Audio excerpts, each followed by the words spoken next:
Hello and welcome to the Berean Voice. I'm Randy Seaver. First of all, I want to thank those of you who have subscribed to my channel. I also want to let you know that I'm having some equipment difficulties, and it may be a month or a month and a half before I'll be able to make any further videos. I'm only making this video because my equipment is malfunctioning intermittently, and I'm hoping I'll be able to get through this entire video before it malfunctions again. We're going to see. It's going to take a while to get the equipment up and running again. So if you haven't subscribed to the channel, I would invite you to do that so that when we are up and running again, you will be notified that we're going again and we can continue. In this particular video, my purpose is not to try to convince you of my particular view or my views. Rather, it is to help you think through your position. Now, I'm not going to ask you to answer me, to respond to me in the comment section. In fact, I may even shut down the comment section on this particular video because I want you to take the time to think about your view. In the comments to the last video, someone made the comment that we, and I'm assuming this person feels like they are representing an entire group of people, we don't believe that a God who would choose to save some people and not others could not be a good God. Now, that's a pretty serious accusation about the character of God. You know, I can't tell you what you believe, and I know some of you like to try to do so, but you can't tell me what I believe contrary to what I have stated either in these videos or in the pulpit or in my writings. You simply don't know what I believe unless I reveal it to you. In the same way, you can't know anything about God apart from what God has revealed in His Word. And so we are bound to believe what God has revealed. We don't have the prerogative of determining whether God is good or evil based on what we think God should have done. We have to look at what God has done, and either we're going to believe that God is a good God or He isn't a good God based on what God has revealed. Now, if you believe God isn't a good God based on what He has revealed, then you're going to be wrong because God is good. We believe that to be true. If you don't believe that, then you can't really be a believer or love God, because the God of the Bible is good. And if you don't love God because you think He isn't good, then you're talking about a different God. Let me just ask you a series of questions, and I want you to think about these. First of all, I believe you have placed things in the wrong order when you say that God who has done X, whatever X may be. And you see, the problem is that you can put anything in X. You can say, I don't believe that God would allow infants in their infancy to die. I don't believe God, a good God, would send Israel to slaughter pagan peoples. And there are people who are saying that. I don't believe that a good God would send anyone to hell. If God sends anyone to hell, then God can't be a good God. So my point is, you can put anything in that slot, and you can decide God isn't good if, whatever it is that you don't like, God isn't good if God doesn't do what I like and does what He has said He has done. The order that we find in Psalm 119 and verse 68 is this. The psalmist says, and let me just say this for you who are King James only advocates, Thou art good and doest good. And for those of you who speak English, he said, You are good and do good. Now notice the order. He does not say, you do good and are good. The order is, you are good. And because you are good, we are going to believe that whatever you do is good. You are good, and therefore you do good. He doesn't say you do good, and therefore we assume that you are good. You got the order wrong if you say this, if God did this, then no. God is good, and so if God did this, then God is good. Secondly, you say that if God has chosen to save some and has not chosen to save all, or has chosen not to save others, then God cannot be a good God. Let me ask you this question. I want you to just, you don't have to answer. I don't need to know what you think. I simply want you to think through what you're saying. Are you saying that it would be better for God to justly send everyone to everlasting destruction and not save anyone? Is that your view?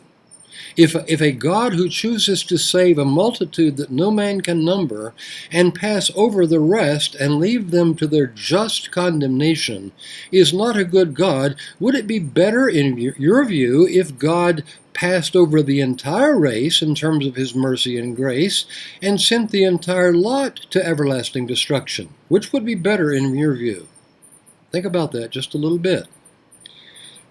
The third question I would ask is, who do you think you are to call God into question? Paul puts it this way in Romans chapter 9, who are you, O man, to reply against God? Shall the thing formed say to him that formed it, why have you made me this way? Who do you think you are to question God? Who do you think you are to decide that God isn't a good God if God hasn't done what you think God should not have done? You see, that's a huge problem. Who do you think you are to pass judgment on the Almighty? You are a potsherd. That is, you are a broken piece of pottery. And Isaiah says, let the broken pieces of pottery strive with the other broken pieces of pottery of the earth, but woe to him who strives with his maker. Now, I want to ask you a few questions, and I want you to think through the implications of these questions. First of all, do you believe that God's knowledge is all-encompassing and perfect? Or is it imperfect and contingent on human decision? You see, biblical theists believe that God has, from eternity, known every single event that will occur, every single decision that will be made, every single sin that will be committed. God has known everything that will occur in his world, and that from all eternity. Nothing is unknown to God, and God has known all things perfectly. Now, if you don't believe that, if that is not your view, then we really have no basis for discussion, because we are not simply talking about two different or differing views about God, but we are really talking about two different gods, one of whom is the true God, and the other of whom is not the true God. Because God cannot be a God who knows all things perfectly, and a God who does not know all things perfectly, but contingently at the same time and in the same relationship. That would be a contradiction. God cannot both know everything perfectly and not know everything perfectly at the same time. So you need to decide. I'm going to tell you what I believe.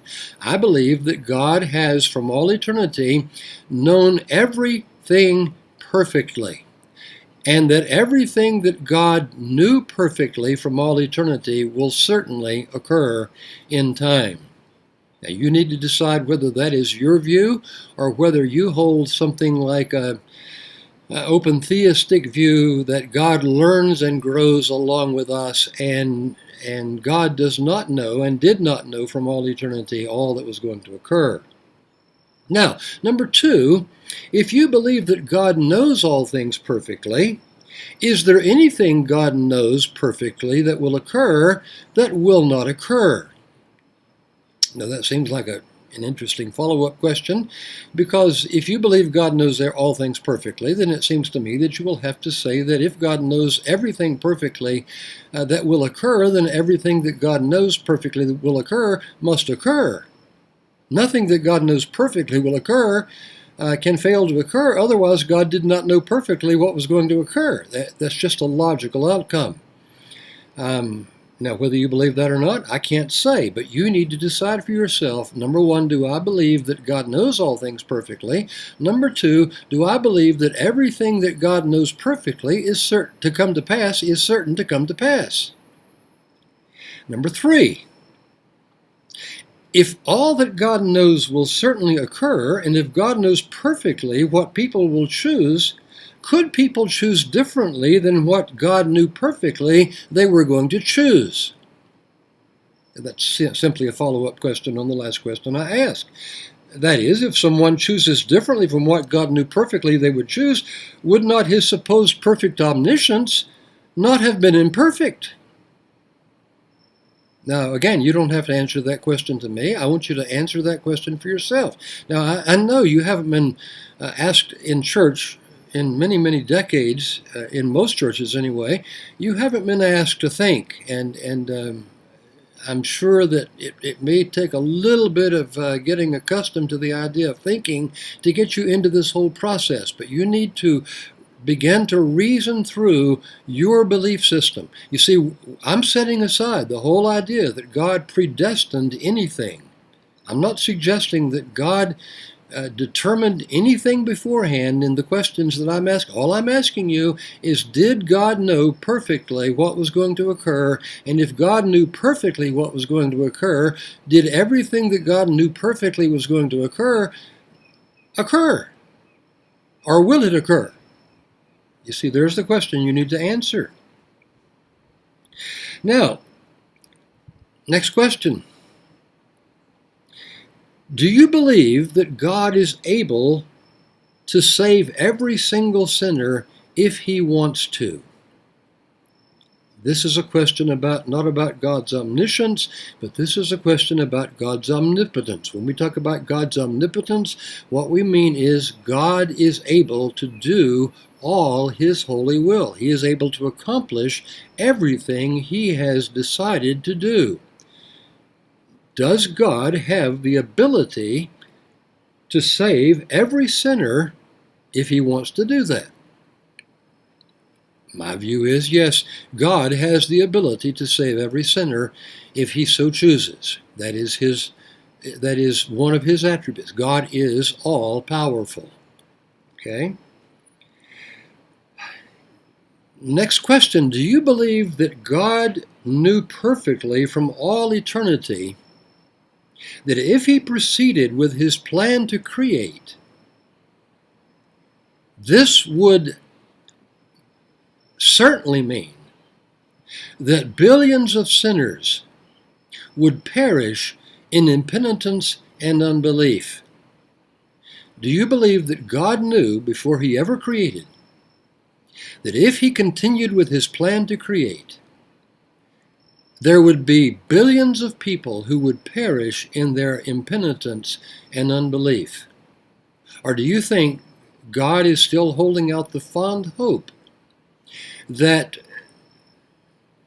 people are going to prove by their free will, libertarian free will decisions, people are going to prove that what God knew before he created was going to come to pass was wrong, and they're going to change that by their libertarian free will, and they're going to make a decision that is contrary to what God, we believe, certainly knew was going to happen before he ever created. They're going to change the whole course of things by their free will decision, and God is going to be proven wrong, and it's going to be proven that God indeed did not know who was going to believe and who wasn't going to believe before he ever created. Now, I don't know what you believe about that. I believe that God knew for certain that if he proceeded with creation, there would be billions of people who were going to be lost. You have to decide what you believe. And I'm hoping that you're going to try to come up with some sort of sensible doctrine that's going to explain all of these things that you believe. And perhaps once you've worked yourself through that, we can have a meaningful discussion. Next question. Do you believe that there was any being prior to creation, prior to God creating the angels, prior to God creating the world, prior to God creating Adam and Eve in the garden, do you believe that there was any creature that dictated to God in eternity past that he must create? Or was that God's free and sovereign decision in eternity past? Was God under obligation to create, or did God choose freely to create? And if God chose freely to create and knew that there would be billions of people that would perish if he did create, could God have said, knowing that there will be billions of people who are going to perish if I create, I'm not going to create such a world? Could God have done that, in your view? In my view, since God is sovereign and God has the right to do whatever he pleases, God was under no external obligation or external constraint to create anything. He could have continued to be completely and absolutely satisfied with himself and in himself for all of eternity. And creation was in no sense a necessity for him.